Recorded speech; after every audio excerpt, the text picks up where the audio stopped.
Subscribe करें। Horror night videos बोलते हुए उसकी आंखें बारह आई। उसकी बात सुनकर प्रिया की भी आंखें नाम हो गई। प्रिया के कुछ बोलने से पहले ही उसने पूछा, देखो बस, तुम ही मेरी आखिरी उम्मीद हो, क्योंकि तुम ही बता सकती हो उसे दिन क्या हुआ था।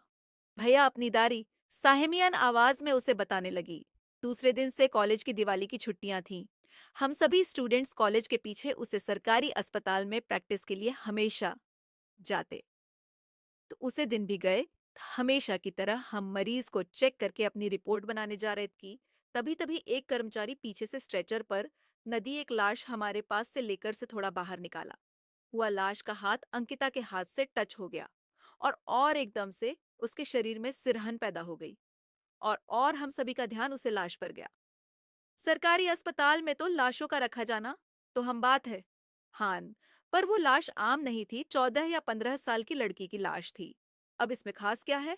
उसे लड़की के बदन पर स्कूल का यूनिफॉर्म था और वो लड़की 6 या 7 महीना की प्रेग्नेंट लग रही थी। और दोबारा प्रिया बता ने लाश कोने वाले कमरे में रखकर वो कर्मचारी चला गया। पर हम चारों सहेलियां जैसे सहन गई थी। अंकिता उसे लड़की को देखना चाहती थी, इसीलिए मेरे लाख माना करने पर भी वो मुझे लेकर उसे कमरे में गई। कमरे की लाइट शुरू की। तब पता चला कि वहां 3-4 लाशें और रखी हुई थी। मैं अंकिता के पीछे चल रही थी और अंकिता हर लाश के ऊपर से सफेद कपड़ा हटाकर उसे लड़की की लाश खोजने में लगी हुई थी। आखिरकार उसे लड़की की लाश मिल गई। उसके ऊपर का सफेद कपड़ा हटाकर फांसी रख दिया। लड़की काफी मासूम लग रही थी, शायद पानी में डूबकर मार चुकी थी कि हमारा गया था। स्कूल की यूनिफॉर्म पुरानी लग रही थी और उसे पर कुछ जगह सिलाई करके कपड़ा जोड़ा गया था। शायद किसी गरीब परिवार से होगी। पानी में भीगने की वजह से खुले बालों का जैसे कुत्ता बन गया था। हमने दोबारा उसके ऊपर कपड़ा डाला और जा ही रही थी कि अंकिता ने दोबारा मुड़कर उसे लाश की तरफ देखो तो वो लड़की अपने मुंह का जबड़ा खोले स्ट्रेचर पर बैठी हमारी तरफ देख रही थी और झट से उसने पास खड़ी अंकिता का हाथ पकड़ा। डर के कारण हल्के ने जोर से गहरी सांस ली और नीचे गिर पड़ी। मैंने मुड़कर देखा और हैरान हो गई, क्योंकि स्ट्रेचर पर राखी वो लाश और अंकिता दोनों नीचे जमीन पर पड़ी थी और अंकिता ने उसे लड़की का हाथ कस के पकड़ा हुआ था। वो नजर देखकर मेरे रोंगटे खड़े हो गए। मुझे घर से बाहर निकलने में भी डर लग रहा है। प्रिया की बात सुनकर उसने कहा, शायद सरकारी अस्पताल में उसकी कोई जानकारी मिल जाएगी। तुम अपना ख्याल रखना। मैं चलता हूँ काकर। अस्पताल के लिए निकाला। बाइक लेकर वह शहर की सड़क से जा रहा था। कुछ ही देर में उसी सरकारी अस्पताल में पहुंच गया जहां से ये सब शुरू हुआ था। अंदर जाते ही वहां के कर्मचारी से पूछा, सर 5 से 6 दिन पहले यहाँ एक लावारिस लाश दाखिल हुई थी। कर्मचारी ने थोड़ी मुस्कुराते हुए कहा, बेटा, यह इतना बड़ा शहर है, यहाँ हर रोज कम से कम 2-4 लावारिस लाशें तो आती ही जाती है। कोई सड़क के किनारे मारा पड़ा मिलता है तो कोई पानी में भाग आता है। तुम किस लाश को ढूंढ रहे हो? कर्मचारी की आंखों में देखते हुए उसने कहा, 15 साल की लड़की की थी और वह प्रेग्नेंट थी। कर्मचारी कर्मचारी हो गई। मनु गधे के सर से सिंह कर्मचारी ने झट से अपना रजिस्टर खोला और 2-4 पाने पलट कर दी। में दर्ज हो लिया, पर करे कमरे का नंबर बताया। शुक्रिया सर, कहकर वह बताएं। कमरे को ढूंढता हुआ ए गया। बाहर खड़े आदमी से पूछा, सर, ये लाश आपके यहाँ दाखिल हुई थी, वैसे तुम्हारा उसके साथ क्या रिश्ता है? कर्मचारी के सवाल से वह एकदम से चुप हो गया। रिश्ता किसी लावारिस लाश के साथ कोई कैसे जुड़ेगा?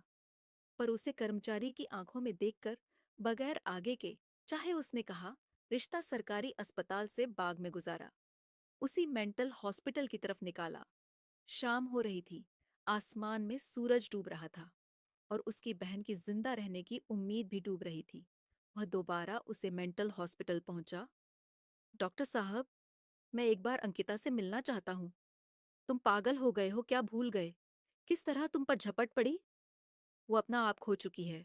मैं आपके आगे हाथ जोड़ता हूँ, केवल एक बार। डॉक्टर साहब ने ही परेशान निगाहों से उसकी ओर देखा। अंकिता बेहोशी की हालत में बेड से बंधी हुई थी। अपनी बहन के पास उसी बेड पर बैठ गया। अपनी बहन का मुरझाया हुआ चेहरा देखकर उससे बात करने लगा। देखो, मैं जानता हूँ तुम्हारे साथ गलत हुआ है। इसमें तुम्हारी कोई गलती नहीं थी, फिर भी तुम्हें बहुत कुछ सहाना पड़ा। पर इसकी सजा किसी और मासूम को दी जाए, क्या यह जायज है? इतना कहकर उसने अपनी बाग से कागज निकलकर कहा, यह रहा तुम्हारी बेगुनाही का सबूत। केवल इतना बताऊं, तुम्हारा घर कहाँ है? जाट से आंखें खोली, पर उसकी आंखों में वो डर खाऊं या गुस्सा नहीं था। बस वो रोते हुए कुछ कहने की कोशिश कर रही थी और उसकी आवाज साफ साफ सुनाई नहीं दे रही थी। वो थोड़ा नजदीक गया और बेड पर बड़ी अंकिता ने उसके कान में कुछ कहा। सूरज डूब चुका था।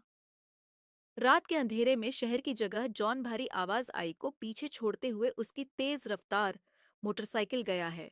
अंधेरे से गुजरने वाली उसे इंसान सड़क पर चलने लगे। अब उसका सफर पूरा होने के करीब था। वो एक गांव में पहुंच गया था।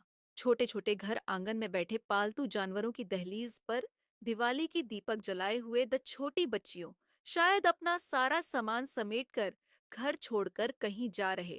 तो अपनी बाइक सड़क किनारे खड़ी करते हुए वह उनके पास गया। मिट्टी को अपना नहीं कहा, किसी पराये की तरह घर सनी निकल दिया। उसने झट से अपनी गार्डन छुड़ाई और चिल्लाकर कहा, उसकी जिंदगी तो आप लोगों के अज्ञात ने बर्बाद कर दी। पता नहीं उसे मासूम बच्ची को आपके क्या कहता है। सहने पड़ेंगे। क्या नहीं कहा होगा, पर असलियत जानना चाहते हो? उसकी आवाज सुनकर गांव वाले अपने घरों से बाहर निकलकर ए गए। भीड़ में से किसी ने कहा, असलियत हमसे सन स्कूल जाने की उम्र में वो पेड़ से थी। तो क्या ऐसी कलंकिनी लड़की को हम गांव में रहने देते ना? उसकी इस गांव में जगह है, ना उसके असंस्कारी पापी परिवार की। इसलिए इन्हें भी गांव छोड़कर जाने की सजा दी है। संगीत, उसने अपनी बाग में हाथ डालकर एक कागज निकलकर कहा, यह रही गौरी की पोस्टमार्टम रिपोर्ट। जिस मासूम लड़की का पेट देखकर आपने चाह, शरीर ट्यूमर का दर्द सहता रहा और कान दिल क्या देने वाले कड़वे ताने सुनते रहे, इन सबसे तंग आकर उसने इस गांव की नदी में कूदकर अपनी जान दी, जिससे उसके शरीर को जानलेवा दर्द से तो छुटकारा मिल गया, पर उसे कलंक ने उसकी आत्मा को मुक्ति नहीं दी है। उतना क्या कर, उसने और बाग में हाथ डालकर वह अस्थियों का कलश निकलकर कहा। पुलिस ने लावारिस समझकर उसका अंतिम संस्कार कर दिया। आज अगर मैं नहीं पहुंचता तो वही नास्टियोन को भी बहा देते हैं। घूमते हैं कैलाश और पोस्टमार्टम। रिपोर्ट देने से पहले उसे कर्मचारी ने मुझसे पूछा था, वैसे तुम्हारा उसके साथ क्या रिश्ता है? रिश्ता तो मैंने जवाब दिया। ये रिश्ता? ये मेरी छोटी बहन थी। गांव वाले शर्मिंदा होकर अपने अपने घरों में चले गए, पर एक परिवार अपनी फूल सी बच्ची खो चुका था। गौरी के माहिर होती रही और बाप सर पिता रहा, पर अब देर हो चुकी थी। अपनी बाइक से वो शहर के लिए निकाला।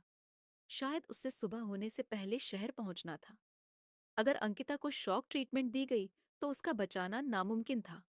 भाई तेजी से सड़क पर चलते हुए वह शहर पहुंच गया। तब तक सुबह हो चुकी थी। अस्पताल में उसके पापा डॉक्टर साहब से बात कर रहे थे। अपनी बेटी को सामने देखकर भी बोले, देखो, मैंने कहा था ना, ये शहर के सबसे काबिल डॉक्टर है। दिखाओ, अंकिता को शॉक ट्रीटमेंट की जरूरत ही नहीं पड़ी। जाओ मिल लो। अपनी बहन से दरवाजा खोल। वो अंदर गया तो उनकी तरह बिल्कुल ठीक थी। उसे देखने आई।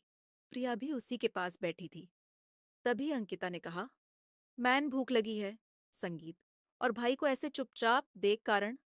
कित्ता बोली, पीठ पीछे एक दूसरे के बारे में पूछ पूछ कर मुझे परेशान करते रहते हो, और जब दोनों एक दूसरे के सामने आते हो तो ऐसे चुपचाप खड़े रहते हो। मैं इनसे बोलती हूँ कि इन दोनों की शादी कर दे। बाहर चली गई और तभी मटिफिन लेकर अंदर ए गई। वो भी दरवाजे से बाहर जा रहा था कि तभी एक आवाज उसके कानों पर पड़ी। सोचा था दोबारा लड़की बनकर जन्म नहीं लूंगी, पर अपनी बहन के लिए तुम्हारे दिल में प्यार देखकर सोच रही हूँ, तुम्हारी बेटी बनकर दोबारा आऊंगी।